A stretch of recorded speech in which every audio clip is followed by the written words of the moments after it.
I'd like to begin proceedings this evening by acknowledging the Kaurna people, the original custodians of the Adelaide Plains and the land on which the University of Adelaide's campuses of North Terrace, Wake, Theberton and Roseworthy are built. Welcome everyone to tonight's Research Tuesday on what is truly a wild and woolly Adelaide evening. You should be congratulated for turning out. Chancellor for Research Operations in the University. It is my great pleasure tonight to introduce to you someone who is quite literally responsible for bringing new life into the world, whilst at the same time conducting research to ensure that those lives are as healthy and as happy as they possibly can be. Professor Jodie Dodd, our speaker tonight, is an obstetrician and gynaecologist and a maternal fetal medicine specialist based at the Women's and Children's Hospital. She's also a professor in our university, the University of Adelaide, in the School of Paediatrics and Reproductive Health. And she is a key researcher and leader within the Robinson Institute. Robinson Research Institute brings together more than 50 world-leading researchers with some 400 members in reproductive and paediatric health, all dedicated to providing children with the healthiest start in life. Professor Dodd heads 3 of these research groups: maternal fetal medicine, multiple pregnancies, and obesity in pregnancy groups, which is especially relevant to her talk tonight, because she will be talking about the latter research group that she leads.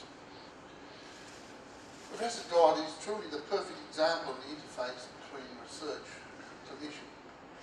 As a clinician, she has access to patients and experiences that inform her research.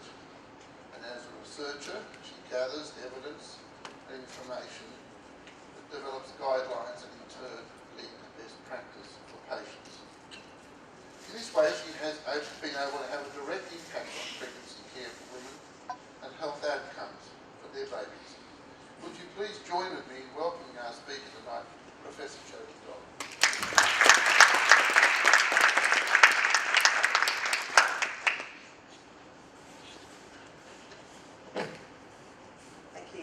Russell, for your very kind words. And thank you all for coming out in what is a really, really cold, very wet and windy afternoon. So thank you for giving up your time and for coming along. I hope at the end of my talk you'll have found it interesting and hopefully informative.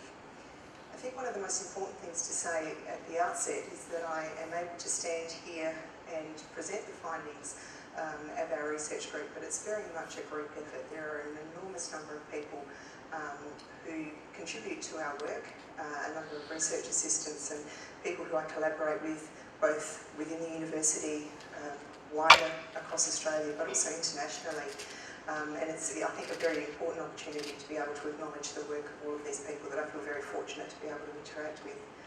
I think the other really important acknowledgement is to say thank you to the women who participate in our studies. Without the women who participate and give so freely of their time, we really wouldn't be in a position to conduct the research that we do and to be able to present the findings that we do.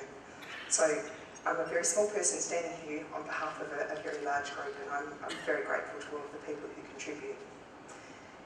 In terms of where we're going tonight, this is really just a brief outline of what I'd like to cover over the course of my talk. I'd like to talk generally about obesity and the impact of obesity in health, but also specifically in terms of pregnancy health, looking at the immediate consequences for women and their babies, but also for the longer term health of women and their children. The bulk of my talk will focus on strategies really designed to manage obesity during pregnancy and look at the evidence that we have currently for limiting gestational weight gain. I'd like to talk about the findings of our large randomised trial, the LIMIT randomised study, which was published earlier this year in the British Medical Journal, and then raise a few questions, because I think that's the really interesting thing about research, that often it generates more questions than it actually answers. And I'd also like to finish by really touching on pregnancy as an opportunity for obesity prevention and talking about that towards the end. So I'm sure you're all very familiar with obesity and overweight and how it might be measured. One of the common measures that we use is body mass index, which is a measure for height divided by weight divided by height squared. And I guess the important thing to say when we're talking about body mass index or any measure of weight or obesity is that they really are quite indirect measures. They don't really give us a great deal of specific information, particularly about the proportion of adipose tissue versus lean muscle mass, which in some cases is actually the more important measure that we should be considering. We do use BMI, however, and it's a universally recognised measure when we're talking about obesity, which is good because it means then that we're all talking about the same thing, hopefully. The World Health Organisation has categorised or has developed a number of BMI categories, and we're going to focus particularly on overweight and obesity today. So individuals who have a BMI over 25 considered overweight. Obesity is defined as a BMI greater than 30. Obesity truly is a global epidemic that's affecting both affluent and also developing countries as they progress towards greater degrees of affluence. And I think in particular, if we consider the rapid increase that we're seeing in overweight and obesity, particularly in China and in India, as those countries become more developed, it is truly a condition that affects countries globally. It's estimated that it affects around 110 million children, 1.3 billion adults across the globe. So it's a significant health problem affecting a significant number of individuals. If we look at women specifically, around 40% of all Australian women have a BMI over 25, so are defined as being either overweight or obese. And those figures are certainly consistent with data that is from both the US and also the UK, which indicate very, very similar rates of overweight and obesity.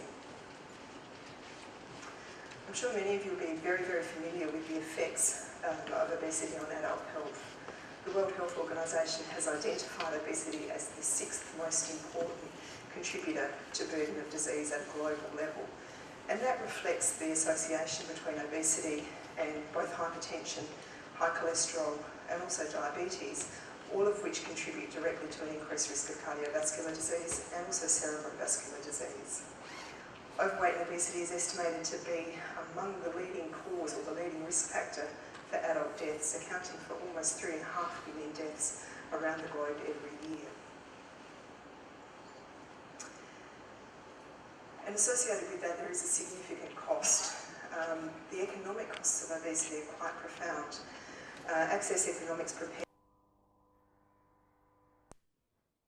And at that time, they estimated that the cost to the Australian community is of the order of $58 billion per year, and is estimated to only increase as the effects of obesity become more profound. I think it's important to recognise that this is a very conservative estimate of the costs associated with obesity, because they don't take into account things like loss of productive time at work. They don't include the individual costs associated with obesity. It really just reflects a very broad picture associated with the health costs and the health burden associated with obesity. Figures are very similar around the globe. It's estimated in 2006 that around 10% of the US health budget was spent on treating complications of obesity, which reflected almost $150 billion per year, which is quite a significant amount of money that in the current economic climate is becoming increasingly difficult to find. If we consider the effects of obesity in pregnancy, very broadly, around 35% of women of reproductive years, so aged 18 to 45, are overweight or obese. I think it's important to acknowledge that these figures and this data is from 2003, so it's reasonably out of date, more than a decade out of date. And the more recent data, which is about to be published soon, would suggest that these figures are approaching 45 to 50%. If we look specifically at the effect of obesity in pregnancy, up to 50% of women in South Australia who enter pregnancy do so with a BMI of more than 25, which I think is quite a staggering figure, and that's using very, very reliable data that we've accessed from the South Australian Pregnancy Outcome Unit, where we collect pregnancy data on every birth that occurs in the state. So it's on a yearly basis, it's around 20,000 births per annum that we have in South Australia.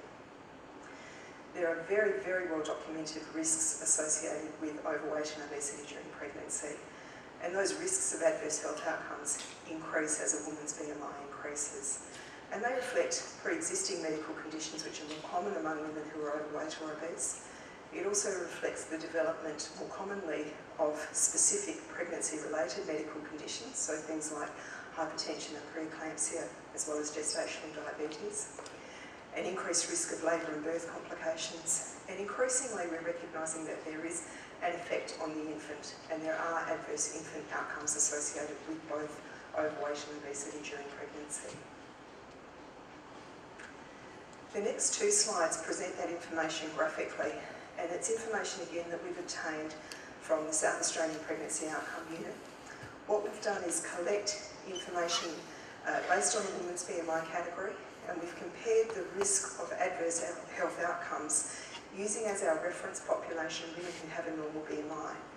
And what you can see is that as a woman's BMI increases, so the blue bars represent overweight, the green, the purple and the orange bars represent the various categories of obesity.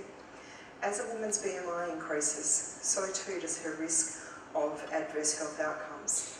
So for women who are overweight or obese, their risk of gestational diabetes is almost 4 times that of a woman of normal BMI, and a similar risk in terms of hypertension. Women who are overweight or obese are more likely to have their labour induced, but having said that, they're much less likely than a woman of normal BMI to achieve a vaginal birth. They're much more likely to require either a caesarean, an emergency caesarean section, or to have an elective caesarean birth. And obviously they all have significant implications for the healthcare service that we provide. This information, or this slide depicts similar outcomes, but it's looking specifically at outcomes for the babies. And as you can appreciate, as a woman's BMI increases, there's a 1.5 to 2-fold increased chance that her baby will have a birth weight above 4 kilograms. Those babies are more likely to require resuscitation, they're more likely to be admitted to the nursery, and those babies are also, or those women, are much more likely to suffer a perinatal death, either as a stillbirth during the course of their pregnancy where the baby passes away before birth, or where the baby may be born alive but dies very soon after birth. So quite a significant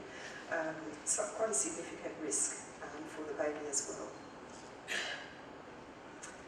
Increasingly, we're recognising that there are a lot of really important things that are going on in the early life period.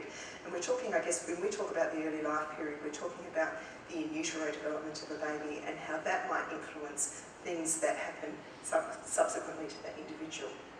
And we know that maternal obesity increases the risk of childhood obesity by a factor of 2 to 6-fold. Some of that represents shared genetics. Some of it represents a shared environment, but increasingly we are recognising that obesity can alter the way that an individual is programmed, and that has longer-term influences for how that individual responds to the world that it finds itself after it's born. We also know that high weight gain is associated with a 2-fold increased risk of childhood obesity, and that high infant birth weight, which is largely defined in the literature as a birth weight over 4 kilograms, is also associated with a 2-fold increased risk of childhood obesity.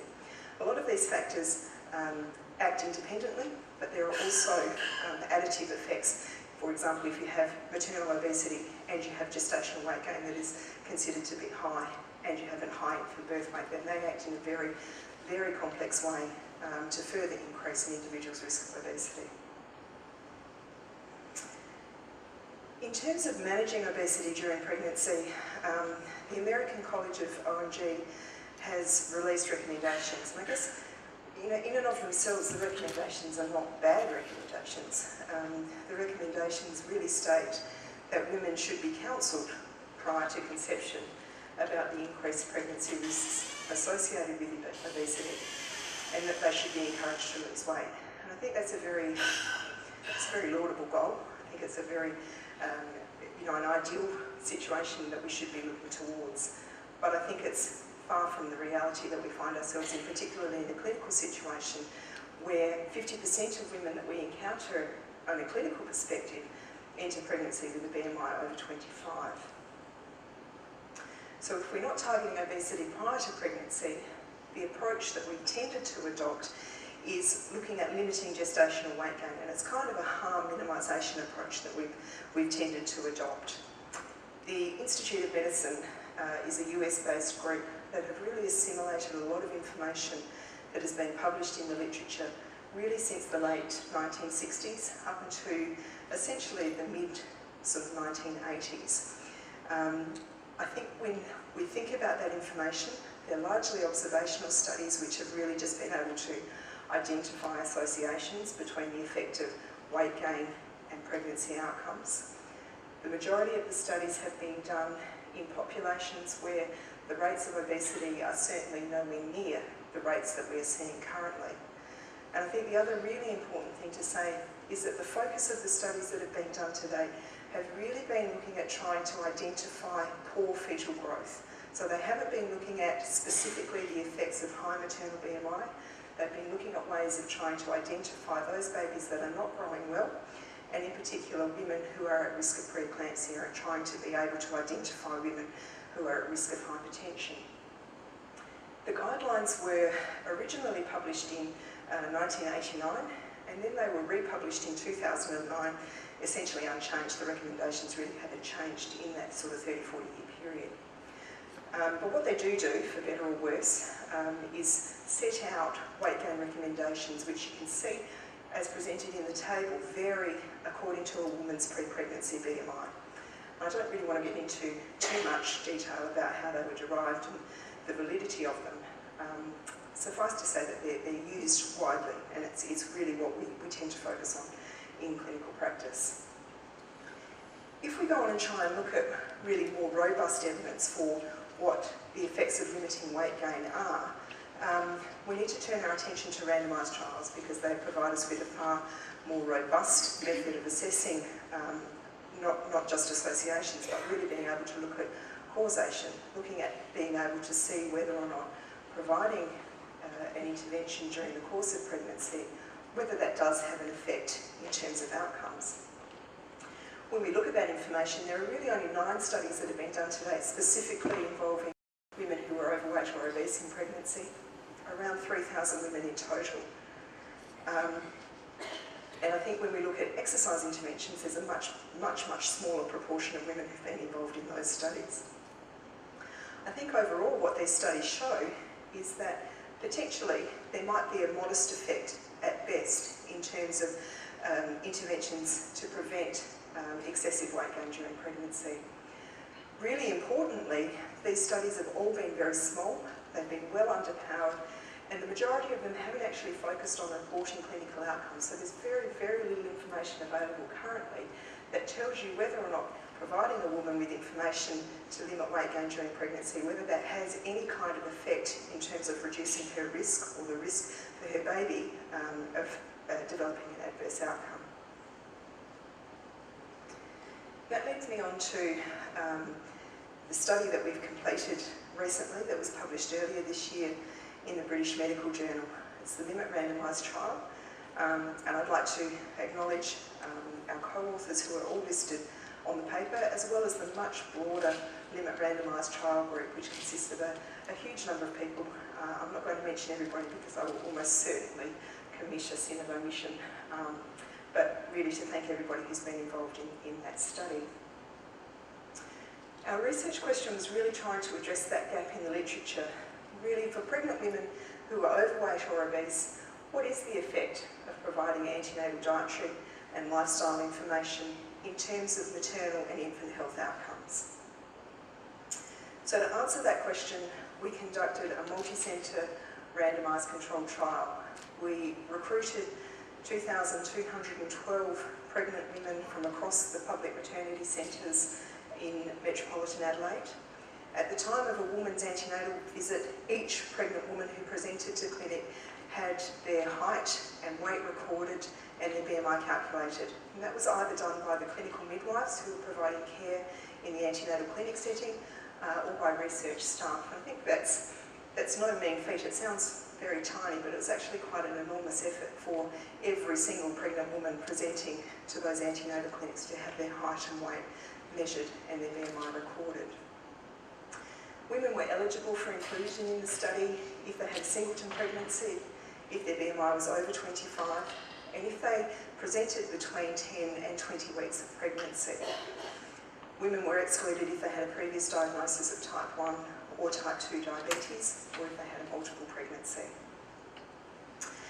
Women were randomised either to receive a lifestyle intervention or to receive current standard antenatal care.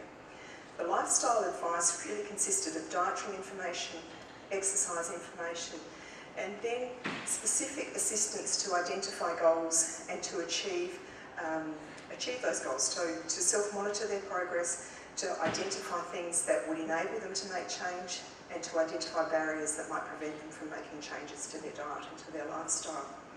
The exercise advice really focused primarily on increasing physical activity through walking. It wasn't about all of a sudden turning these pregnant women into gym junkies. It was really just getting more mobile, increasing their physical activity as part of their day-to-day life. The dietary advice focused very, very firmly on the Australian Guide to Healthy Eating.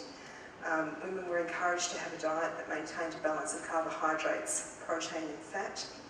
They were encouraged to increase their consumption of fibre, to consume 2 serves of fruit, 5 serves of vegetable, 3 serves of dairy every day, so very consistent with the current pregnancy recommendations, as well as reducing their intake of foods that are high in refined carbohydrates and foods that were high in saturated fats. And that intervention was delivered both by research dietitians over two sessions, where they had an initial planning session and then a follow-up session at 28 weeks of pregnancy, as well as full contacts with a research assistant over the phone, and also in a face-to-face session that really reinforced the information that was provided by the dietitians and reinforced the need for goal setting and monitoring progress.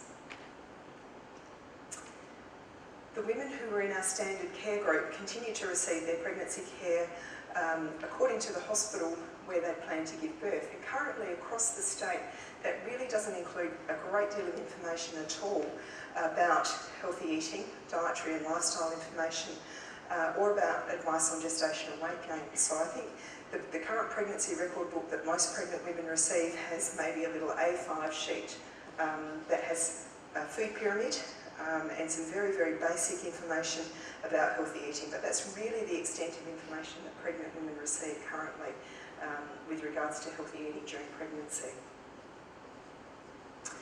We had a whole range of study outcomes. Our primary outcome was really the effect that this intervention might have on fetal growth, and in particular looking at whether or not we could prevent or reduce the risk of children being born, babies being born, large for gestational age. We also had a whole range of secondary outcomes that reflected infant health, maternal health. We were very interested in looking at dietary changes and physical activity patterns over the course of pregnancy, as well as maternal psychological wellbeing and quality of life, and importantly, I think, looking at the costs of healthcare, because before you can implement any kind of intervention, it's really important to know whether or not that actually represents a cost-effective measure for the health service. We estimated that we would need to recruit a little over 2,000 women to the study to allow us to detect a 30% relative risk reduction in the chance of babies being born large for gestational age, and that allowed for a slight attrition rate. This is a really busy slide that I don't expect you to focus on terribly much. Really what it shows is that over the course of the study, almost 5,500 eligible women, so women with a BMI over 25, were approached by study staff and were provided with written information about the study, what their participation would involve.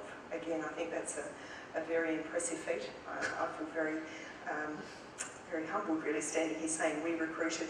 It's a royal we had an enormous team of people who did the bulk of that work.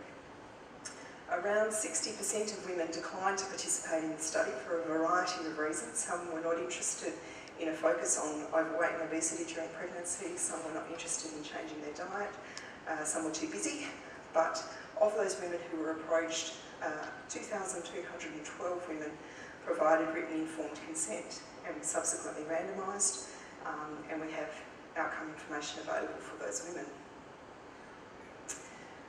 When we're talking about evaluation of a randomised study, it's very important that the first step that we do is to have a look at the baseline characteristics. And basically what that allows us to do is to make sure that the two groups are comparable, to make sure that, that there are no differences in important factors that we may then subsequently be concerned might affect our outcomes that we're looking at.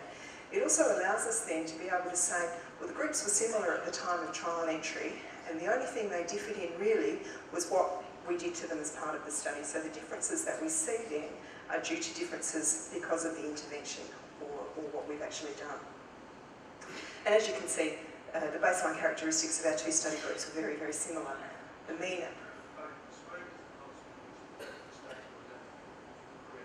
no, you're correct. That's an error. It should be non-smokers and non-smokers.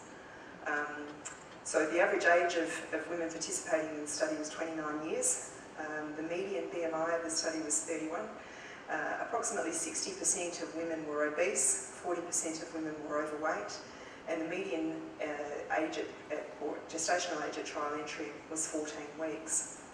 Over 90% of the study population were Caucasian, which is very, very similar to South Australian broad population demographics. Around 87% of women were non-smokers, 40% of women were in their first pregnancy, and I think importantly, around 30% of the women who were involved in the study came from the most socially disadvantaged groups in our community. So I think that's a really important thing to remember when we're talking about obesity. Obesity tends to be much more prevalent among communities where they are socioeconomically disadvantaged, and that's certainly reflected in the population that participated in our study. So what did we find? The women who received our lifestyle intervention, it was associated with a significant 18% relative risk reduction in the chance of their baby being born with birth weight over 4 kilograms, with their birth weight over 4.5 kilograms, and importantly, there was a significant 53% risk reduction in the chance of those babies having respiratory problems immediately after birth. They also had a shorter length of stay in hospital, but we didn't find any differences in terms of mean birth weight, which was around 3.7 kilograms, gestational age at birth, which on average was about 39.5 weeks that babies were born, or any of the other complications that we anticipated that we might have been able to influence. What about for women? We really didn't find any differences at all in terms of the clinical outcomes that we were really interested in and thought were really important to be measuring as a result of the intervention. There was no difference between the two groups in terms of the occurrence of gestational diabetes. We didn't have any impact at all in terms of hypertension or preeclampsia.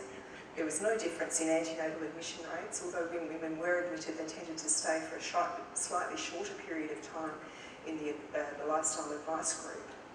Around 35% of the cohort overall required induction of labour, but that was not different between the two groups. And around 35% of women required a caesarean birth. And again, that was not different between the two groups. So really, we didn't have any impact at all in terms of the maternal health outcomes that we set out to see whether or not we could make a difference to. When we looked at gestational weight gain, we found that there was no difference at all, again, in terms of the amount of weight that women gained during the course of their pregnancy. And that was whether we looked at it at an average gestational weight gain, which was around about 9.6 kilograms between the two groups, the average weekly weight gain, or when we broke it down by category, looking at the proportion of women who gained weight according to the Institute of Medicine recommendations. So again, that was really quite surprising that we didn't have any kind of effect on weight gain, and I'll touch on that in a moment. So I guess just to summarise, what we found was that providing lifestyle advice for pregnant women who are overweight or obese was not associated with a reduction in maternal gestational weight gain, but it was associated with a significant 18% relative risk reduction in the chance of their baby being born with a birth weight over 4 kilograms. And I guess when we were sitting down as an authorship team trying to digest what this all meant, it raised a whole heap more questions than we anticipated. We thought that we had all the answers, but really I don't think we do. One of the questions was, how can infant birth weight change without changes in maternal weight? So how did we get this finding of a reduction in birth weight over 4 kilograms if we haven't had any effect at all in terms of maternal weight gain? And I think that really gets back to what maternal weight gain is measuring. It's a very, very messy outcome. We'd like to think that it provides a direct relationship, and I suppose in the non-pregnant state, if you don't change your activity levels very much, and you weigh yourself on one day, and then you weigh yourself 9 months later, and there's an increase in weight, you can assume pretty much that that is because of an increase in adipose tissue deposition. That's not the case with pregnancy. Maternal weight gain as a measure during pregnancy reflects an element of adipose tissue deposition, some of which is physiological. It represents physiological plasma volume expansion, which is necessary to maintain a healthy pregnancy. It represents an element of peripheral tissue edema. I'm sure you've all come across pregnant women who are complaining because their ankles look like trucks and their fingers are tight and they're very, very uncomfortable. There's also an element of fetal mass, an element of placental mass, and amniotic fluid volume. So there's no real direct correlation between how much weight a woman gains during pregnancy and how you can tease out those various components. It's actually very difficult to determine the relative contribution of each of those measures. So we decided that we'd have a look at the effect of the intervention on more specific changes in maternal dietary intake. And what we found was that women who received the lifestyle intervention, who received that lifestyle advice, did in fact significantly increase their consumption of fruit. They increased their consumption of vegetables. Subsequently, they increased their content of fibre in their diet. And importantly, they reduced the percentage of their energy on a daily basis that was derived from fats, and in particular from saturated fats. So relatively modest changes, but we think quite important. What about in terms of physical activity? We found that women did increase their activity. It was quite a modest increase, so not huge amounts of activity, equivalent roughly to 15 to 20 minutes walking, brisk walking on most days of the week. And that again reflected predominantly an increase in household activity. So I guess that raised the question as to whether or not these relatively modest changes in diet and physical activity could actually have an impact on infant birth weight. And I think the answer is yes. Changes in protein, fruit, vegetable, fat consumption, as well as changes in physical activity, all potentially can impact on fetal growth independent of maternal weight gain. I think that's the important thing to measure, that we've been probably looking at the wrong proxy outcome, that the outcome of maternal weight gain probably isn't the outcome that we should be considering in this context. Modest dietary changes have also been described in a lot of other very small studies, and they're very similar and very consistent with the findings that we've reported or are reporting at the moment. There's also observational studies that highlight changes in maternal diet, and particularly we're talking about changes in protein and unsaturated fat intake, and the effect that that can subsequently have on childhood measures of adiposity. So I think overall, those modest changes can very realistically impact infant birth weight. One of the other things that we were quite interested in looking at was the effect that focusing on obesity in pregnancy and focusing on diet and physical activity in pregnancy, whether that could have an impact on maternal emotional wellbeing and quality of life. And I guess there was a number of concerns that were raised when we commenced the study, that perhaps this focus wasn't the right focus and that we might be doing more harm than good. I think it's really important that all of the studies that we do measure psychological measures, and importantly we found that there were no differences between our two groups. So providing dietary information was not associated with an increased risk in terms of women's risk of depression, anxiety, or health-related quality of life. So where to from here? I guess what we've done is perhaps got part of the answer, but maybe not all of the answer. Obviously there are more things that need to be done. As part of the LIMIT study, we, for better or worse, set up a whole range of ancillary studies that have generated an absolute mountain of information.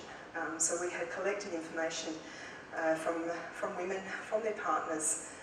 We have blood samples from the women, from their partners. We have infant blood samples. So that over the course of the next 5, 10, 15, 20 years, however long it seems to take, to tease out, hopefully, some of those contributions in relation to what's actually going on, what's actually happening at a more mechanistic level in terms of programming and what might be contributing to the changes that we're seeing. One of the really important things that I think any pregnancy study needs to do is to follow up the children and to see what potential longer-term benefits or harms there might be from what we do to women during pregnancy. And as a result of that, we've got follow-up of the children that is almost complete for 6 and 18 months, and we have ongoing 3-year follow-up of the children where we're assessing neurodevelopmental outcomes as well as body composition, dietary intake, and a whole range of things that will hopefully allow us to have a look in a little bit more detail about the association between maternal obesity and subsequent childhood obesity. As I said, ongoing childhood follow-up is something that's very, very important. Observational studies have highlighted an association between high infant birth weight and an individual's subsequent risk of obesity. There was a study that was published earlier this year from the US that looked at around 7,700 adolescents who had measurements obtained at birth, at 5 years of age, and at 14 years of age. When they looked at this cohort as an entire group, they found that 12% of individuals had a birth weight over 4 kilograms. However, when they looked at the obese adolescents, so the adolescents at 14 years of age who had a BMI above the 90th centile, 36% of those adolescents had a birth weight over 4 kilograms. And I think that really highlights potentially the effect and the importance of antenatal interventions, particularly those that are successful in reducing the risk of high infant birth weight. And that really might represent a very significant public health strategy as we tackle the ongoing issue of childhood obesity. As I said, I think LIMIT answered a little picture or a little piece of the puzzle, but there are certainly other things that we need to consider. As I said, we didn't have any impact at all in terms of those maternal pregnancy complications that we really thought limiting weight gain might be effective in. And I think clearly, particularly for women who are overweight or obese, there are additional strategies that we need to be thinking about and adopting that might potentially have an impact. If we think about pregnancy generally, particularly late pregnancy, it's recognised as a stressor state. Pregnancy means that women do not use insulin as efficiently as they do when they're not pregnant. It's a term called insulin resistance, where the peripheral tissues that utilise insulin and glucose, or utilise glucose, become resistant to the effects of insulin. As a result of that, that drives maternal concentrations of glucose to a higher level. And from a physiological point of view, that's actually something that's beneficial, because what you want in pregnancy is for the higher maternal glucose concentration to go down the gradient across the placenta and provide fuel for the baby. So glucose in that environment is actually a very, very important stimulus for the developing fetus and for fetal growth. The problem that we find with women who are overweight or obese is that they actually start their pregnancy in a state of increased insulin resistance. So they're already starting at a high level where their concentrations of glucose are much higher than you would anticipate in women who are of a normal BMI. And what that does is contribute to an excess of nutrients and a stimulus, a very potent and powerful stimulus for increased fetal growth. Metformin is a medication that we're investigating as an additional tool to improve pregnancy outcomes and impact on fetal growth.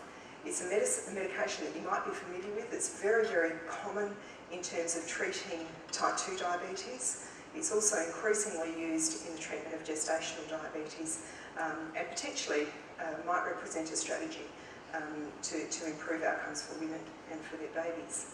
So we have the GROW randomised study, which we are conducting at the moment, that's looking at the effect of metformin in addition to diet and lifestyle advice to see whether or not there is an effect in improving fetal growth and maternal health outcomes. So women are eligible for this study if they have a BMI over 25.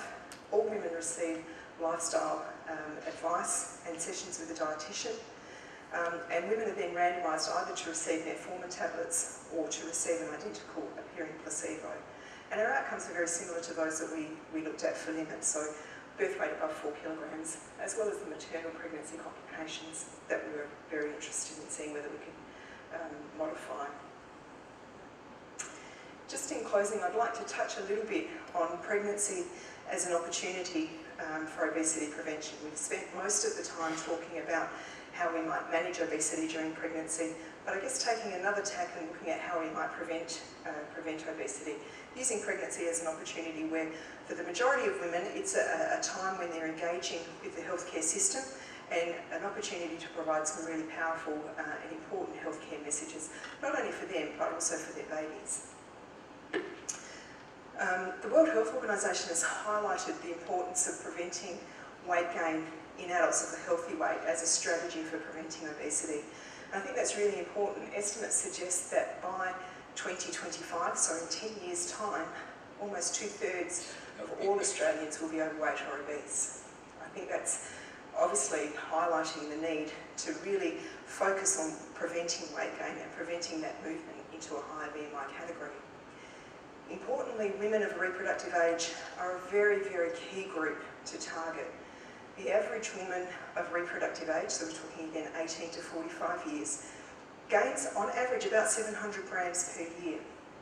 And the rate of weight gain is highest among women who have a normal BMI. So it's a really key group of people that we should be focusing on. Importantly, over a 5-year period, 1 in 5 women will actually gain sufficient weight to progress them to a higher BMI category. So this really does represent a group of people that we should be focusing on and should be targeting as a key group to prevent obesity.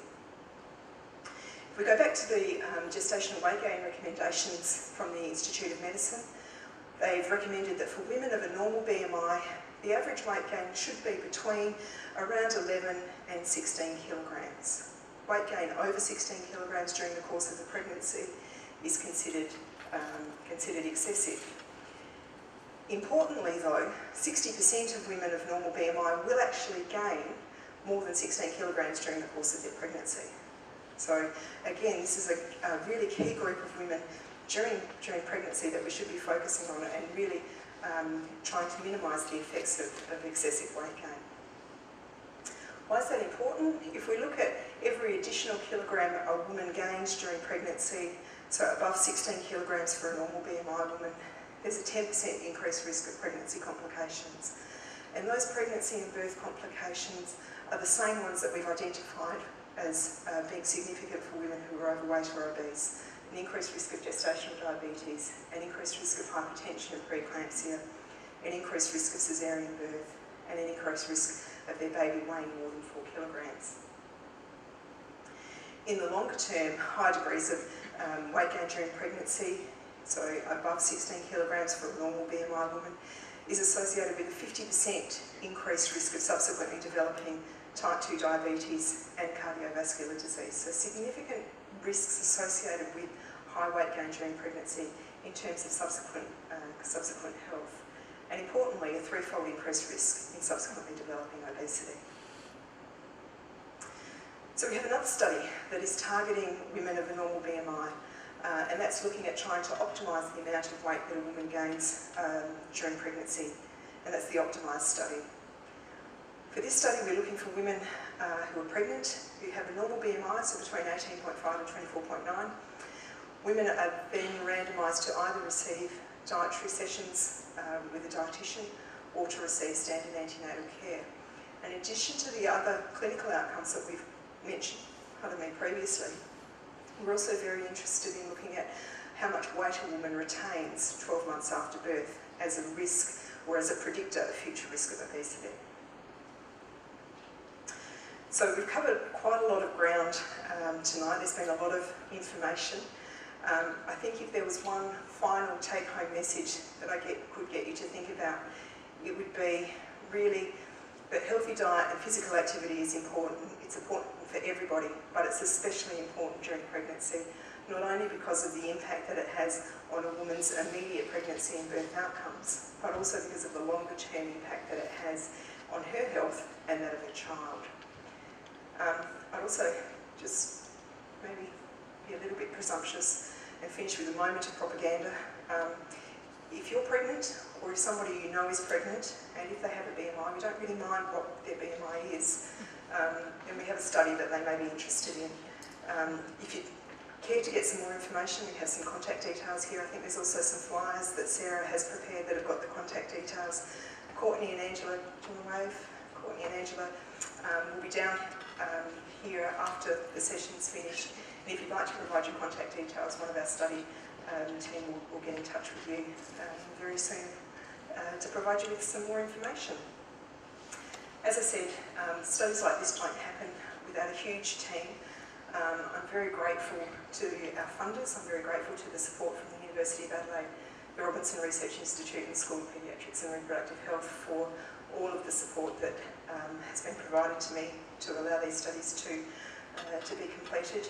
I'm also very grateful to the Australian National Health and Medical Research Council, not only for their generous provision of project grant support, but also for practitioner fellowship support, which supports my salary.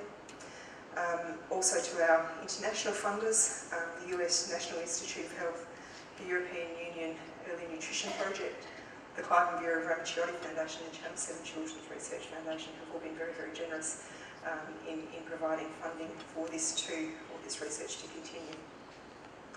I'd also, as I said before, like to acknowledge our phenomenal research team. They're a wonderful group of people, and I feel very, very, very privileged to work with such a dedicated group of people and really to be able to present the findings of their hard work and their efforts.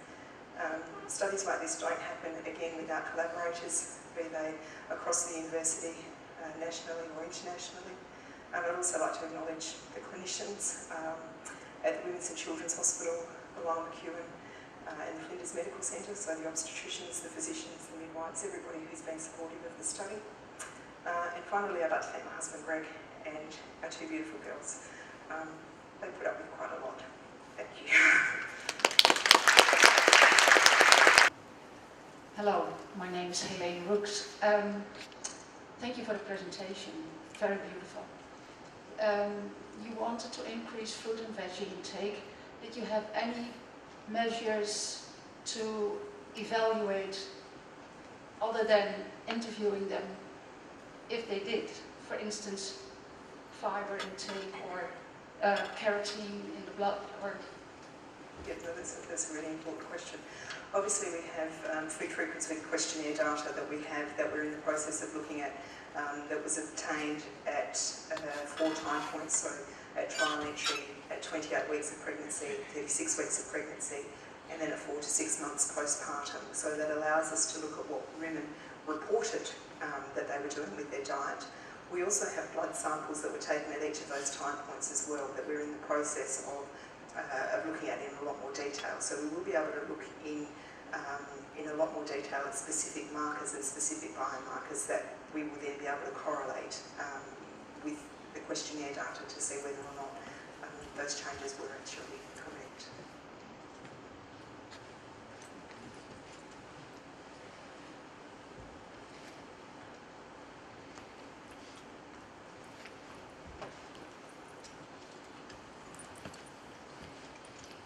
Thanks very much. I'm interested, Trudy Manners from Flinders Uni, in knowing whether there's any difference in the breastfeeding rates between those groups of women. There wasn't. We didn't make any impact again in terms of differences in breastfeeding.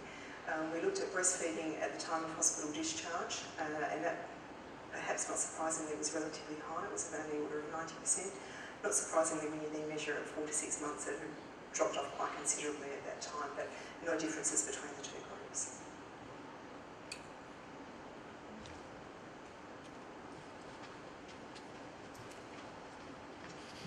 Sarah Robertson.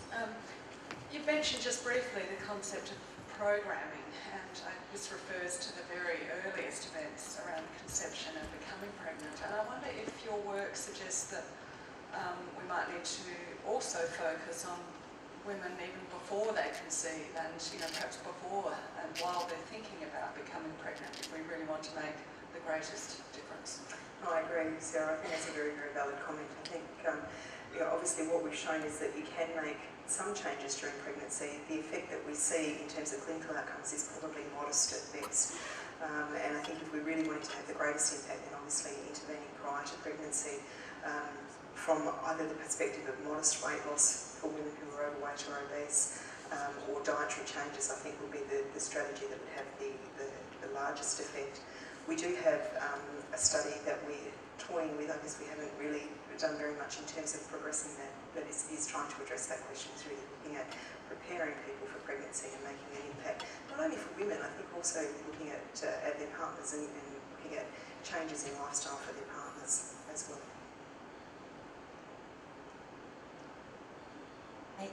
Thank you for your talk, that was very nice. Have you done any follow-up on the mothers and see how many of them have kept up with the lifestyle advice that you gave them, or if they have dropped? That's a really good question. We do have information, women at 6 months, 18 months and also 3 years, complete a food frequency questionnaire and physical activity questionnaire. So we will have, we haven't analysed that data at the moment, but we do have that information coming through that will allow us to look at whether or not there are any lasting effects in terms of changes that we've made. We're also looking at maternal health, so looking at weight, at blood pressure. In a smaller proportion of women, we're asking them to come in for a glucose tolerance test to have a look at their carbohydrate metabolism. And I guess trying to get to really try and answer those questions about their specific risk in terms of type 2 diabetes and hypertension.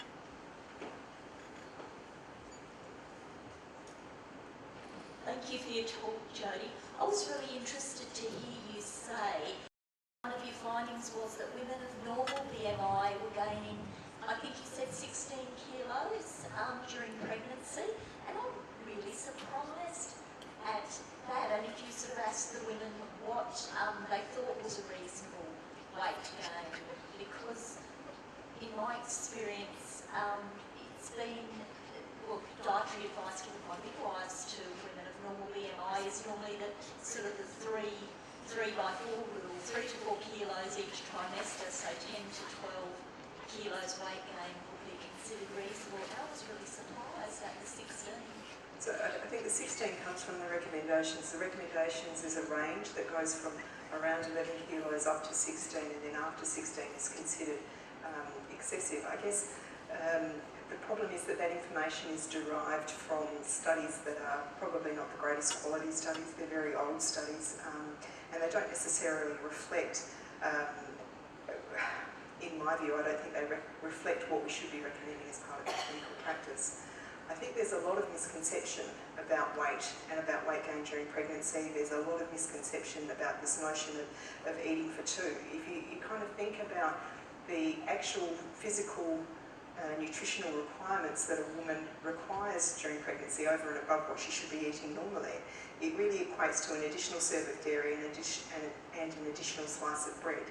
And I'm sure that most women eat far more than an additional slice of bread and an additional serve of dairy during their pregnancy, because there is this concept or this belief that they're eating for two. My name is May, and I just wonder, when did you measure BMI? Yep, that's a really important question, and it's important for a couple of reasons. I guess a lot of the studies that have been done to date have relied on women recalling their pregnancy weight, a variable time after they've become pregnant. And we know that as a general rule, everybody tends to underestimate how much they weigh and they overestimate how tall they are. We actually thought that it was very, very important that we obtain an accurate measure, and we've obtained that during the first trimester of pregnancy. So it was around that sort of 8 to 14 week mark of pregnancy, and that reflects what we do currently as part of our clinical care, where it's recommended that every woman have their height and their weight recorded at the time of their first antenatal visit. So we use that as an opportunity to obtain an accurate measure.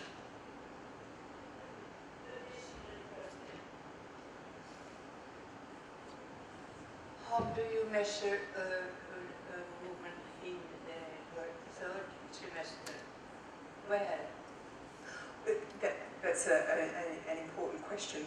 We were measuring, obviously we were taking the weight again, but we weren't taking an abdominal girth measurement, because the girth measurement, obviously if you think about a girth measurement, what you're measuring, a significant proportion of that in the third trimester of pregnancy is going to be the baby, the placenta, the amniotic fluid is not necessarily going to reflect an increase in a woman's abdominal girth. So the weight, the actual weight was obtained at 36 weeks of pregnancy, and we tried to do that consistently for all women who participated in the study.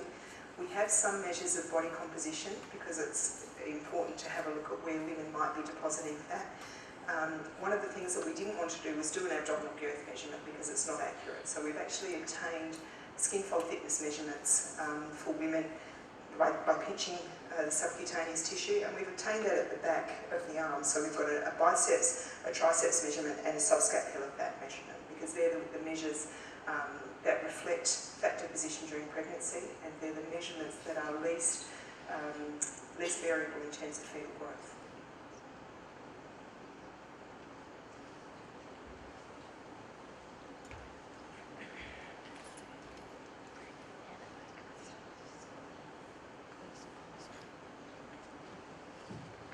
Hi there.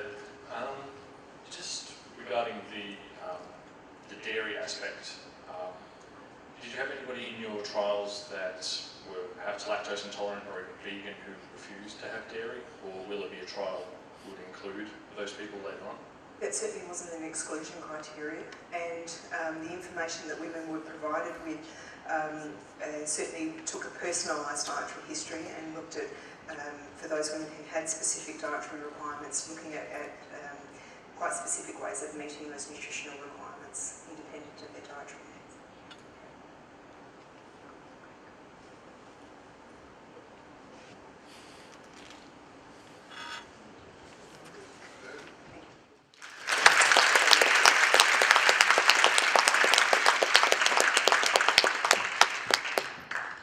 Now, our next Research Tuesday is going to take a very different tack, because we will be hearing from a physicist whose work has reached from a kilometre below the Antarctic ice into the reaches of our galaxy and outer space. Dr. Gary Hill is studying the secrets of the universe using what he has described as one of the world's strangest telescopes. I hope you'll join us on Tuesday the 12th of August, right here in the Braggs Theatre, for this fascinating talk. Thank you again for coming. Good night.